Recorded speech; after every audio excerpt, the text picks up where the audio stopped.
Year 7, welcome to the breakfast project, the second rotation of food. Today I'm going to show you how to make a quesadilla, which is a really good recipe, ideal for breakfast, brunch or lunch. And the good thing about it is you can put in all sorts of different ingredients to make it exactly what you want. So I will show you what I'm going to make with mine today, okay? The equipment that you'll need for your quesadillas: a frying pan, a spoon for your baked beans, a grater for your cheese, a sharp knife for chopping, and a chopping board. You'll also need a fish slice for turning over your quesadilla. So ingredients then, you'll need one wrap. I'm using baked beans, a bit of red onion and tomato, mushroom, slice of cheese and some seasoning, but you can use whatever you like. So the fillings I'm using, the only ingredients that need cutting up and preparing are the onion, the mushroom and the tomato. So I'll show you how I'm going to do that. Really simply, first of all, the tomato. These are very small plum tomatoes, which I'm just going to cut in half lengthways. Notice I'm doing the bridge hold. Do you remember from last rotation? So I'm holding a tomato and I'm cutting in between my thumb and finger. So it's a really safe method that makes sure your fingers are well out of the way. So that's my tomatoes done. This is just one chestnut mushroom. Similarly, bridge hold, I'm just going to slice through it all the way into fairly thin slices. Done. With your onion, I'm not going to use obviously the whole onion, I only want a little bit of it. So to start off with, I'm going to cut it in half from root to shoot.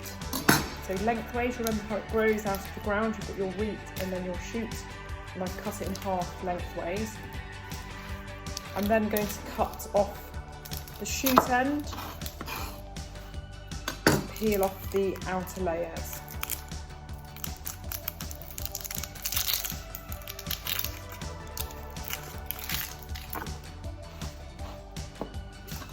I want the onion to be quite thin, so all I'm going to do now is just do a claw grip. So I'm holding it tightly with my fingertips and I'm cutting probably 3 slices I'll do, I don't want too much.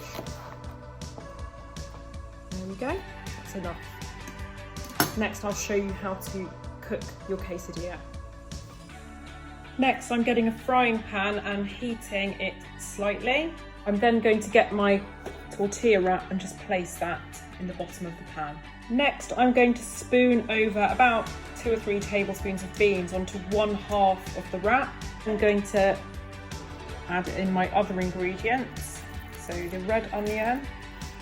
If you want to separate the slices, you can, just to spread it out a little bit. I'm trying to do this with one hand.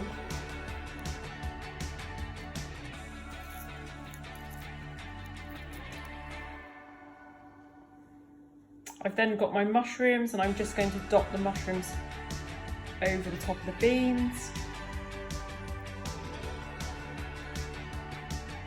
Probably got a bit too much mushroom, but hey.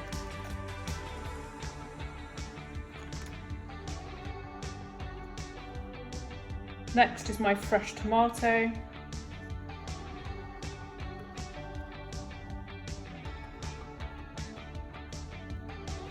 And with my cheese slice, I'm just going to tear that up with my fingers and sprinkle that over the top. I'm going to add some chilli seasoning just to give it a little bit of flavour. Then you'll need a fish slice to help lift up 1/2 of the tortilla to fold it over the filling, okay? Once you've folded it, it should look a little bit like this. You just need to let it cook for a few minutes. You can turn the whole thing over just to make sure it's browned on both sides, and your filling should warm through. If you're using cheese, it should melt. When you've carefully turned it over, you'll notice it should be a little bit browner on the other side. This one's nearly ready. Then you just need to make sure you've turned off the heat off the cooker. You're going to carefully lift it out using the fish slice onto a plate or a chopping board if you want to cut it up into smaller pieces. So year 7, here are the finished quesadillas. They look pretty good, don't they? Just be careful because the filling is likely to be really hot after you've cooked them. So this recipe, it's helped you develop your knife skills a little bit more, plus getting you more confident using the hob as well. So have a go, let me know how you get on and send me some photos. Bye!